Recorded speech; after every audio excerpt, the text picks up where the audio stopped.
Digital platforms के बायस दुनिया global village बन चुकी है। इन प्लेटफॉर्म्स के जरिए जहां अक़वाम के दरमियान राब्ते बड़े हैं वहीं एक कमाई का जरिया बन चुकी है। यूट्यूब, फेसबुक, इंस्टाग्राम, पबजी और टिकटॉक के जरिए नए चेहरे सामने आ रहे हैं। नौजवान एंटरप्रेन्योर्स आगे बढ़ रहे हैं। ये एंटरप्रेन्योर्स दुनिया के दीगर ममालिक की तरह पाकिस्तान में भी कामयाबी के झंडे गाड़ रहे हैं। बदकिस्मती से पाकिस्तान में मुनासिब कानून साजी ना होने के बायस मुतअद्दिद बारहा इन प्लेटफॉर्म्स पर पाबंदी आयद की गई है। यूट्यूब पाकिस्तान के अंदर 2012 से 2016 तक बंद रही है।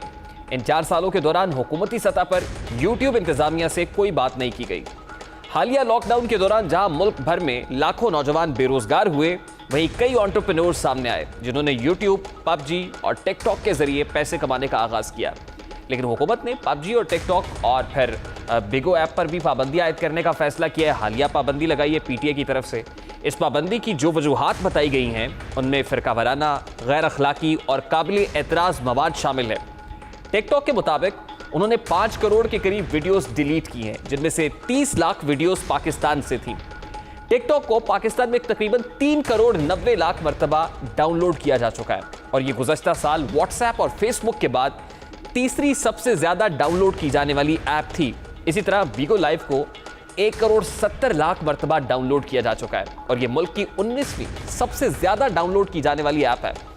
अब हुकूमत का मौक़िफ़ यह है कि इतनी मकबूलियत के बावजूद बिगो और टिकटॉक ने पाकिस्तानी हुक्काम के नोटिस पर जवाब नहीं दिया, कोई कान नहीं धरा है, जिसके बाद उन पर पाबंदी आयद की गई है। चंद वीडियोस की बुनियाद पर पूरी एप्लीकेशन पर पाबंदी आयद करना महज चंद काबिल एतराज़ किताबों की वजह से सारी लाइब्रेरी को जलाने के मुतरादिफ नहीं है। आज सुप्रीम कोर्ट ने भी सोशल मीडिया पर काबिल एतराज़ मवाद का नोटिस लेते हुए यूट्यूब का इंदिया दिया है।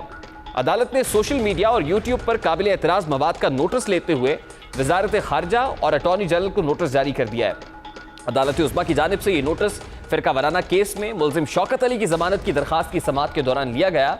अदालती बेंच के रुकन जस्टिस काजी अमीन ने समाअत के दौरान रिमार्क्स दिए कि हमें आज़ादी इजहार राय से कोई मसला नहीं है, हम आवाम के पैसे से तनख्वाह लेते हैं, हमारी कारकर्दगी और फैसलों पर आवाम को बात करने का हक है, लेकिन सोशल मीडिया और यूट्यूब पर हमारे खानदानों को नहीं बख्शा जाता है। उन्होंने कहा कि निजी जिंदगी का हक भी हमें आइन देता है। यूट्यूब पर कोई चाचा तो कोई मामा बनकर बैठ जाता है, जजेस को शर्मिंदा किया जाता है, अदलिया, फौज और हुकूमत के खिलाफ लोगों को उकसाया जाता है। जस्टिस काजी अमीन बोले कि कल हमने फैसला दिया और वो यूट्यूब पर शुरू हो गया, हम तहम्मुल का मुजाहरा कर रहे हैं, आखिर इसका इख्तिताम तो होना है। साथ ही बेंच के रुकन जस्टिस मुशीर आलम ने रिमार्क्स दिए कि अमेरिका और यूरोपीय यूनियन के खिलाफ मवाद यूट्यूब पर डालकर दिखाएं, कई ममालिक में यूट्यूब बंद है।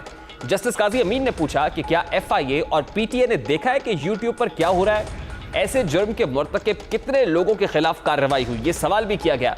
इस पर अदालत में PTA हुक्काम ने बताया कि हम इनफरादी मवाद को नहीं हटा सकते हैं। अब यकीनन सोशल मीडिया एक शुतर बेमुहार बन चुका है, इसे लगाम देने की जरूरत है। काबिल एतराज वीडियोस को हटवाने के लिए हुकूमत को किरदार अदा करना चाहिए, लेकिन महज चंद वीडियोस की बिना पर पूरी एप्लीकेशन पर पाबंदी समझ से बालातर है। बेरोजगारी के शिकार नौजवान एंटरप्रेन्योर्स के कमाई का एक बड़ा जरिया क्यों छीना जा रहा है? यही नहीं बल्कि पाकिस्तान को ज़र मुबादला में इजाफे के बड़े मौके से महरूम रखा जा रहा है। इस तमाम तर मामले पर बात करने के लिए इस वक्त सोशल मीडिया एक्टिविस्ट वकार ज़का हमारे साथ मौजूद है, उनसे बात करते हैं। बहुत बहुत शुक्रिया वकार ज़का साहब आपके वक्त के लिए। सबसे पहले तो ये बताइएगा कि पबजी पर बैन लगा PTA की तरफ से, फिर उसके बाद बिगो को बैन किया गया है, फिर टिकटॉक के हवाले से एक इंदिया जारी किया गया, अब यूट्यूब के हवाले से भी बात हो रही है। ये बात दुरुस्त है कि अगर पगड़ियाँ उछाली जाती है, लोगों की तज़हीक की जाती है, तो इस तरह के सोशल मीडिया प्लेटफॉर्म्स जो है उनको रेगुलेट करना चाहिए। आपको क्या लगता है कोई रेगुलेटर की रिस्पॉन्सिबिलिटी है, वहाँ पे कुछ चीज़ मिसिंग है, या फिर मसला किस जगह पे आ रहा है? देखिए, मैं ये मानता हूँ कि जो IT मिनिस्टर हैं अमीनुल हक साहब, वो बहुत ही मासूम इंसान है, वो तनख्वाह लेते रहे और मुझे उनकी जगह आने दें। ये बड़ा, मैं आपको अपने कॉन्फिडेंस से बता रहा हूँ, बातें करने से काम होगा नहीं, मुझे काम करने दें। और क्योंकि IT मिनिस्टर से पहले खालिद मकबूल साहब थे, वो भी नहीं किसी काम के थे। अमीनुल हक साहब जो है वो टेप टेनिस के मैचेस की वीडियोस डाल रहे होते हैं और बड़ी मुश्किल से थोड़े दिन पहले उन्होंने क्या डाला है। तो ये जो सेक्शन 37 है, अगर सेक्शन 37 में चाहता हूँ सारे लोग जिनको बैन का, पबजी का इसका एहसास है, सेक्शन 37 जरूर पढ़ लें। सेक्शन 37 के मुताबिक बहुत अल्टीमेट पावर्स हैं इस वक्त PTA के पास। तो अगर वो पावर्स हैं तो आर्टिकल 19 कहता है कि फ्रीडम ऑफ स्पीच है, तो फ्रीडम ऑफ स्पीच और उसकी तो धज्जियां पकेड़ दी। तो इसके लिए भी कॉन्स्टिट्यूशन पिटीशन में एक फाइल करने वाला वकील से मशवरा करके कि सेक्शन 37 के ऊपर बात की जाए। क्योंकि देखिए जी, मसला ये है कि दुनिया भर में पैगाम जा रहा है कि ऑनलाइन की दुनिया में पाकिस्तान को चाइना बना दो। सेंसर कर दो, हर चीज सेंसरशिप में ले जाओ और सारे बड़े बड़े इदारे जो है यहाँ से अपना रेवेन्यू खींच लें, सारे बड़े बड़े इदारे अपना स्पॉन्सर यहाँ से खींच लें।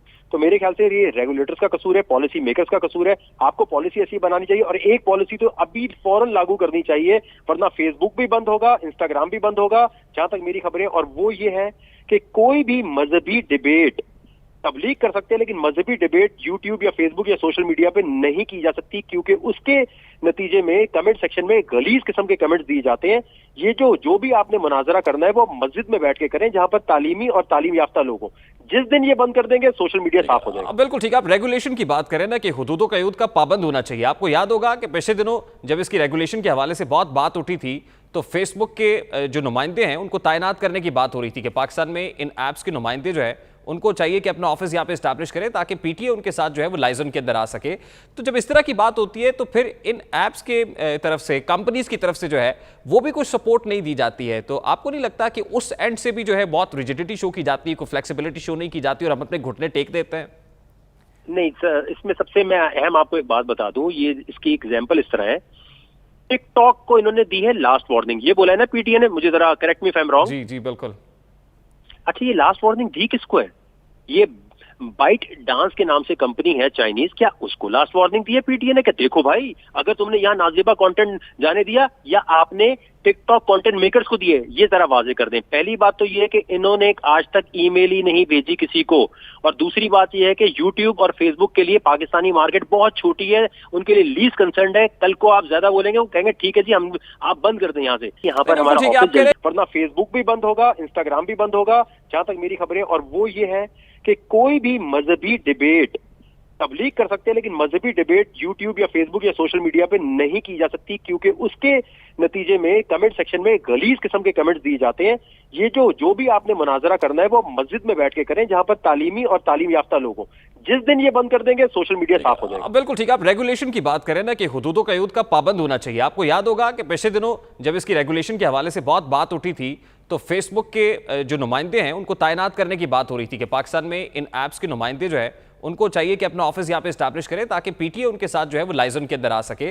तो जब इस तरह की बात होती है तो फिर इन ऐप्स के तरफ से, कंपनीज की तरफ से जो है वो भी कुछ सपोर्ट नहीं दी जाती है। तो आपको नहीं लगता कि उस एंड से भी जो है बहुत रिजिडिटी शो की जाती है, कोई फ्लेक्सिबिलिटी शो नहीं की जाती और हम अपने घुटने टेक देते हैं? नहीं सर, इसमें सबसे मैं अहम आपको एक बात बता दूं, ये इसकी एग्जाम्पल इस तरह है। टिकटॉक को इन्होंने दी है लास्ट वार्निंग, ये बोला है ना पीटीए ने, मुझे जरा correct me if I am wrong. जी जी बिल्कुल। अच्छा, ये लास्ट वार्निंग दी किसको है? ये बाइट डांस के नाम से कंपनी है चाइनीज, क्या उसको लास्ट वार्निंग दी है पीटीए ने? क्या देखो भाई, अगर तुमने यहाँ नाजिबा कंटेंट जाने दिया या आपने टिकटॉक कंटेंट मेकर्स को दिए, ये जरा वाजे कर दें। पहली बात तो ये है कि इन्होंने आज तक ईमेल ही नहीं भेजी किसी को, और दूसरी बात ये है कि यूट्यूब और फेसबुक के लिए पाकिस्तानी मार्केट बहुत छोटी है, उनके लिए लीस्ट कंसर्न है। कल को आप ज्यादा बोलेंगे वो कहेंगे ठीक है जी, हम आप बंद कर दें यहाँ से, यहाँ पर हमारा ऑफिस, वरना फेसबुक भी बंद होगा, इंस्टाग्राम भी बंद होगा, जहां तक मेरी खबरें। और वो ये है कि कोई भी मजहबी डिबेट तबलीग कर सकते हैं, लेकिन मजहबी डिबेट यूट्यूब या फेसबुक या सोशल मीडिया पे नहीं की जा सकती, क्योंकि उसके इनका पाकिस्तान में कोई इंटरेस्ट नहीं है। बट एट व्हाट कॉस्ट वकार ज़का साहब? फिर हमें जो कॉस्ट बर्दाश्त करना पड़ रही है सर, इसलिए उसका कौन कसूरवार है? इंटरेस्ट इसलिए नहीं है कि यहाँ पर जला दिया जाएगा कल को ऑफिस किसी मजहबी चक्कर में, या फिर पीटीए बैन करेगा। जो इतनी हैवी इन्वेस्टमेंट पेपैल, अमेजॉन वगैरह यहाँ लेकर आएंगे फेसबुक, उसका जिम्मेदार कौन होगा? उसकी गारंटी कौन देगा? दुनिया में कौन सा मुल्क है जहां पर फेसबुक या यूट्यूब के साथ? एक जमीनी सवाल मेरा ये है कि आप फ्रीडम ऑफ स्पीच की बात कर रहे हैं, आर्टिकल 19 की बात कर रहे हैं, लेकिन आप अब कभी कश्मीर इशू की बात करें फेसबुक के ऊपर तो उसके बाद देखिए कि पोस्ट कैसे हटा दी जाती है। तो क्या यहाँ पे आर्टिकल 19 लागू नहीं होता फिर? नहीं, बिल्कुल, मैं आपको क्लियर कर देता हूँ बात। देखिए, अगर मैं दूंगा गाली, ठीक है, अगर मैं दूंगा इसमें कोई बदतमीजी, तो उसके अंदर एक चीज है रिपोर्टिंग। ये जो पीटीए कह रहा है मैं रिपोर्टिंग पे बंद कर रहा हूँ, फेसबुक के पास ये अथॉरिटी ही नहीं है, यूट्यूब के पास नहीं है कि वो बंद कर दे किसी का भी। मतलब ठीक है, आप कह रहे हैं कि डिजिटल इकोनॉमी को ठेस पहुंचेगी, तो बॉटम लाइन क्या है फिर? अब क्या रेगुलेटर को अपना रोल प्ले करना है, कोई सख्त शराइत आयद करने की जरूरत है, इसको रेगुलेट करने की जरूरत है, या फिर क्या है बॉटम लाइन क्या है इसका? कैसे सम अप करेंगे इसको आप? बॉटम लाइन ये है कि जी 60 साल से ऊपर के लोगों को नहीं इस इदारे में बैठना चाहिए पीटीए के, क्योंकि वो नहीं समझ सकेंगे। और दूसरी बात ये कि मैं आज फिर ये कह रहा हूं, क्योंकि देखिए बातें बहुत लोग करते हैं, मैं प्रैक्टिकल पे बिलीव करता हूं। मुझे 1 महीने के लिए पॉलिसी मेकिंग दे दे, मैं फ्री ऑफ कॉस्ट तनख्वाह लिए बगैर पॉलिसी बना के देता हूं, एटलीस्ट मुझसे लें तो सही। मैं ईमेल कर करके थक गया, उसका जवाब नहीं देते आप। पॉलिसी मैं आपको पूरी बना के देता हूं, एस्टोनिया से लेकर दुनिया की ट्रैवलिंग के बाद मेरे पास एक एक की पॉलिसी पड़ी हुई है, मैं आपको वो देता हूं। अगर वो कारामद नहीं होती तो मेरे मुंह पे कहते हैं जी आप गलत बोल रहे हैं। ठीक है, बहुत बहुत शुक्रिया वकार ज़का आपका। वकार ज़का हमारे साथ मौजूद थे, गुफ्तगू आपने सुनी। यहाँ एक ब्रेक लेंगे, जिसके बाद बात करेंगे दुबई में लाखों अफराद बेरोजगार होने जा रहे हैं।